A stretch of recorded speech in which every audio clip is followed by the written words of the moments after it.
Yeah.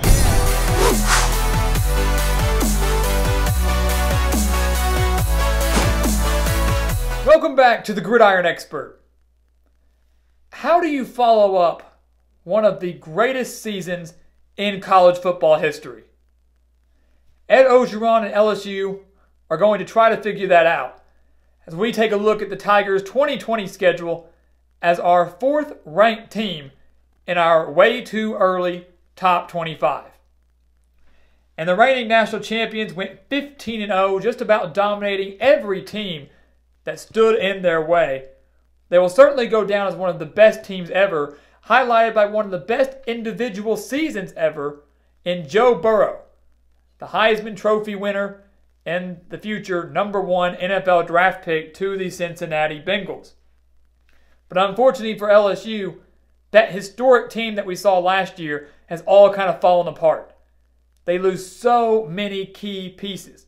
They lose Joe Burrow. They lose their star running back, Clyde Edwards-Helaire. They lose Justin Jefferson, the star wide receiver. They lose Grant Delpit. They lose Christian Fulton on the defensive side of the ball. They lose Patrick Queen as well, among plenty of others that were involved in the historic 13 players selected to the NFL from LSU. On top of all that, they lose their offensive coordinator in Joe Brady, who many credit to Joe Burrow's fantastic season last year, and their defensive coordinator in Dave Aranda, who is off to take the head coaching job at Baylor. It's going to be a very, very difficult second act for the Tigers. But now Myles Brennan steps in at quarterback. He does have Jamar Chase, the Biletnikoff winner from last year. He does return to LSU, surprised a lot of people. But he returns to LSU to play alongside Myles Brennan, Terrace Marshall as well at wide receiver, and Derek Stingley will be one of the leaders for this Tigers defense, of course, in the secondary. So despite all the key losses, we still have them ranked #4 in the country. They're still absolutely SEC West title contenders, and they are still certainly college football playoff contenders as well. They're going to take a little bit of a step back, but it may not be as big as people think it is. They opened their season against Texas San Antonio. Shouldn't be much of an issue. It's the second Texas team that they have to face that could be the problem, as they face the Longhorns out of Austin in Week 2. So many great matchups in Week 2 of this upcoming season. This LSU-Texas game down in Death Valley will be one of them. The Tigers took care of the Longhorns 45-38 last year in what I thought was one of the best games of the 2019 season. Sam Ehlinger, Joe Burrow going at it, is trading it score for score, and it was the Tigers that ultimately got the last laugh. Many think that Texas could come in and get revenge in Death Valley. And to their credit, I can see why they believe that. LSU has so much turnover, especially on the offensive side of the ball. A lot of what happens in this game against Texas is going to come down to how well the quarterback play is. How well is Myles Brennan playing? How quickly does this LSU offense gel? They get 1 week to try to figure it out. They should take easy care of Texas San Antonio. After that, the Longhorns come to town, and Sam Ehlinger is back. 1 more year in Austin. He's looking to make it one to remember. And it would be a great way to kick off that year by getting revenge over the Tigers in Death Valley, which, of course, not an easy place to play. They then play another Texas team in Rice. They go down to Houston for a neutral site game to take on the Owls. Once again, one that LSU shouldn't have much of a problem with. So opening up the season with 3 straight teams out of the state of Texas before they get their first SEC game against Ole Miss. Now, of course, they defeated the Rebels 58-37 last year, but the thing that stood out to many, including myself, was how John Rice Plumlee just annihilated that LSU defense, cut through them like butter. Over 200 rushing yards in that game for him alone at quarterback. Now Lane Kiffin steps in, the offensive guru, and you know he's going to use him. You know he loves to have a mobile quarterback, and Plumlee certainly fits that description. Now, this game being in Death Valley might not be much going in favor of the Rebels, but Dave Aranda is gone. Not only does LSU have so many key pieces to replace on the field, but they have so many key pieces to replace, or did have so many key pieces to replace within the coaching staff as well. And you'll be very interested to see how big of a factor that plays so early on in the season. They get Nichols October 3rd. Once again, shouldn't be an issue. The non-conference, with the exception of Texas, not too daunting for LSU. Then they get into the bulk of conference play. It starts to get tough. They open up the bulk of that play on the road at Florida in the Swamp. They defeated the Gators 42-28 last year. And that score really isn't indicative of how close that game really was. A couple late turnovers, a late touchdown by LSU made it that 14-point game, but Florida was in that game up until the very end. And that game was in Death Valley. Now it's in the Swamp. And there's a chance that this Florida team could be even better than the team that went 11-2 last year and won the Orange Bowl. Many think they could even win the SEC East over Georgia. It's going to be one of those two teams that comes out of there. Why not Dan Mullen and the Gators? To do that, they're going to have to beat LSU. And they luckily get home field advantage in that one. So this is going to be one of the toughest games on LSU's schedule. It's really going to test their defense, and it's really going to test Miles Brennan as he's really facing off in his first true road game. First true road game for a really first-time starter at quarterback, and the Swamp is going to be one of the most difficult places to play for any brand new quarterback. They then get their second straight road game on the road against Arkansas. While they are certainly at the cellar of the SEC West, it should be noted that they probably will take a step in the right direction, at least in terms of competitiveness. LSU beat them 56-20 last year, but Felipe Franks is now at quarterback for the Razorbacks. Rakeem Boyd returns at running back.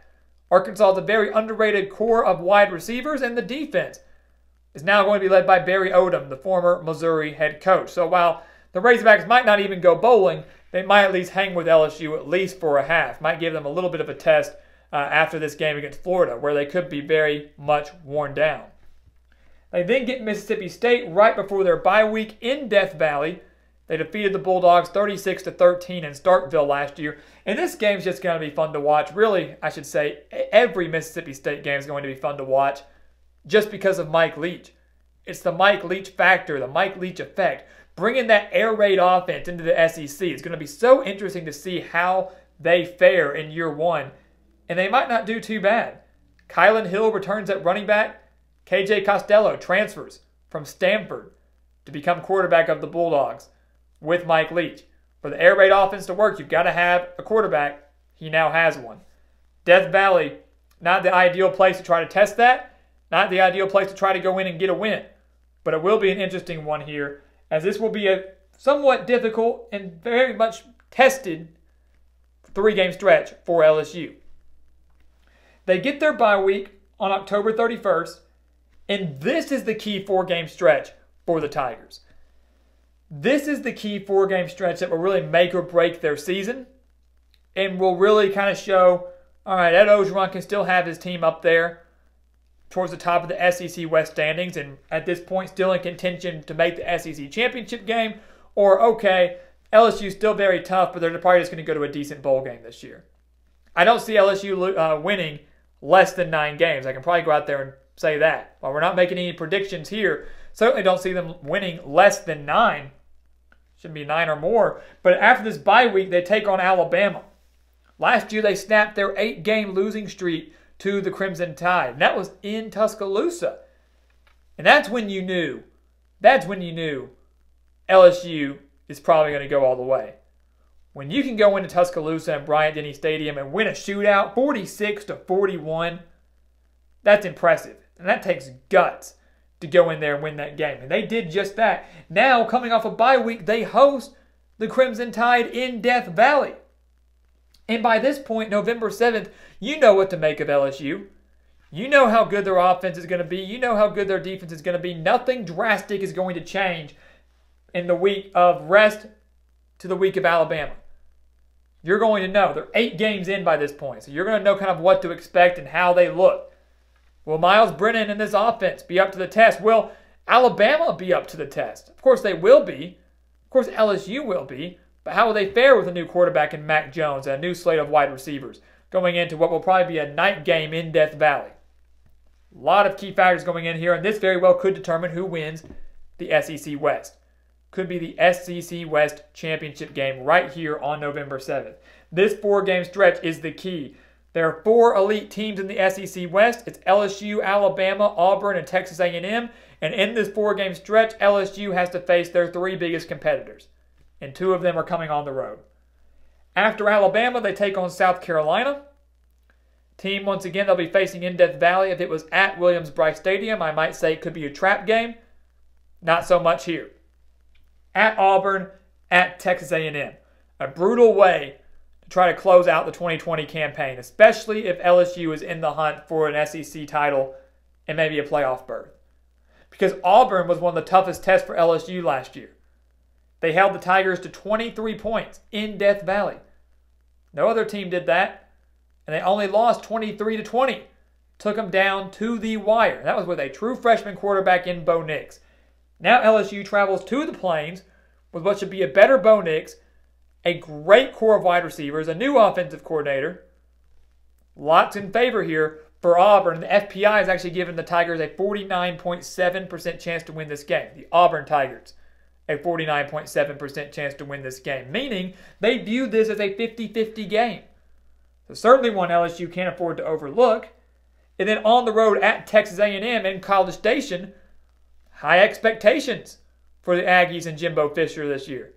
And the last time they came to College Station, we saw one of the greatest football games maybe ever, 74-72 in favor of the Aggies in 7 overtimes. Last year, the Tigers won 50-7. A little bit of revenge after that heartbreaker and controversial loss in 2018. But 50-7 will certainly not be the score in College Station in the season finale this year. The Aggies could very well win this game. Their 3 toughest competitors within their division, they meet in a 4-week span, and 2 of those games are on the road. First half of the schedule, not too bad, but this schedule is tough for LSU. Texas in the non-conference, at Florida, at Auburn, at A&M, and of course Alabama. The Tigers will more than likely take a step back. FPI doesn't necessarily think so. They still have them at 11-1. But a lot of it depends on how quickly these players gel and how quickly the holes can be filled from one of the greatest college football teams we have ever seen. But Ed Orgeron will have his team ready. They will still be contenders across the board. And this is a team I am very, very, very excited to watch in 2020. So guys, thank you so much for watching us here at The Gridiron Expert on YouTube. Make sure to continue to like, comment, and subscribe. We appreciate you all so much for your support. And make sure to check out everything down in the description below for some exclusive college football news, content, and offers that you do not want to miss. And once again, as always, thank you so much for watching. And we will see you next time right here on The Gridiron Expert.